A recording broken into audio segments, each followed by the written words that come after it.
देखिएगा यहाँ पे भाग 4 का और भाग 3 यानी कि मूल अधिकार और मूल कर्तव्य में बेसिक अंतर आपको समझ लेना है महज 2 मिनट के अंदर।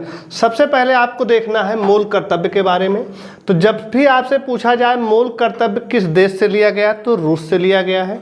हमने इसके लिए ट्रिक आपको बताया कि आपका कर्तव्य है कि आपको किसी से रूठना नहीं है, तो रूस हो जाएगा। अगर बात करेगा किस भाग में है, तो 4 का में हो जाएगा। का से कर्तव्य और का यहाँ भी मिल जाएगा, 4 का हो जाएगा। अनुच्छेद की बात करेंगे तो 51 का हो जाएगा, जैसे 4 का वैसे 51 का। अगर पूछा जाए समिति कौन सी थी, किस समिति की सिफारिश पे मूल कर्तव्य जोड़े गए, तो वो आपकी हो जाती है सरदार स्वर्ण सिंह समिति की सिफारिश पे। और सबसे इंपॉर्टेंट क्वेश्चन आपका ये हो जाता है जो बनता है आपका, जब भी पूछा जाए मूल संविधान में इनकी संख्या कितनी थी, यानी मूल संविधान में मूल कर्तव्यों की संख्या कितनी थी, ये क्वेश्चन आपका बहुत ही इंपॉर्टेंट हो जाता है। तो इसकी संख्या कितनी हो जाएगी, 0 यानी कि 0 हो जाएगी। फिर ये प्रश्न बनता है कि वर्तमान में इनकी संख्या कितनी है, तो वर्तमान में इनकी संख्या 11 है।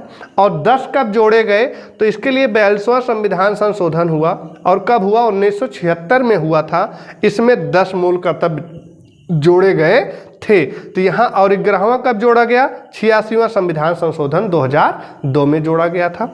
इस तरीके से अगर आप समझेंगे तो कभी आप भूलेंगे नहीं कि मूल कर्तव्य से इतने प्रश्न तो आपको 100% याद होने चाहिए। अब हम चलते हैं थोड़ा मूल अधिकार पे। इधर आपको लिखा गया है मूल अधिकार, और आ आपका कुछ ऐसे बनता है, तो ये 3 की तरह बना है तो भाग 3 हो जाएगा। और इसको आप थोड़ा सा ऐसे कर देंगे तो आ हो जाएगा, यानी कहाँ से लिया गया, अमेरिका हो जाएगा। इसमें अगर कहें पहले कितने थे, तो पहले मूल अधिकार की संख्या 7 थी, वर्तमान में इनकी संख्या कितनी हो जाएगी, 6 हो जाएगी। किसको समाप्त किया गया है, तो संपत्ति के अधिकार को समाप्त किया गया है, जो वर्तमान में आपका एक विधि अधिकार बन गया है। क्या बन गया है आपका, विधि अधिकार या विधि का कानून बन गया है।